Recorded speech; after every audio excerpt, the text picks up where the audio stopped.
Good morning everyone. My name is Amruta. I am studying in 5th M batch. My project name is RFID based door lock system.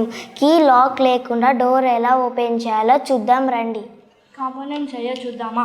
Components వచ్చేసి RFID with card, servo motor, Arduino Uno board, I2C converter with LCD. వీటి connections చూద్దాం రండి. ఈ SDA, SCK, MOSI ground. ఈ 4 D9, D11, D12, D13. RST 3.3 holes, RST D9 3.3 holes, 3.3. Servo motor నుంచి Arduino Uno బోర్డ్కి connections చూద్దాం రండి.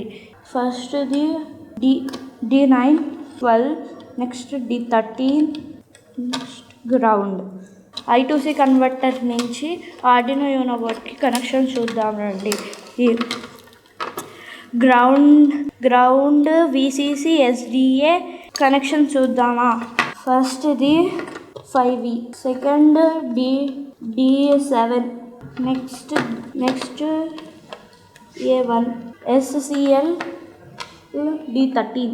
ఈ కనెక్షన్స్ని Arduino Uno బోర్డ్లో కోడ్ అప్లోడ్ చేసి రిజల్ట్ ఎలా వస్తుందో చూద్దాం రండి.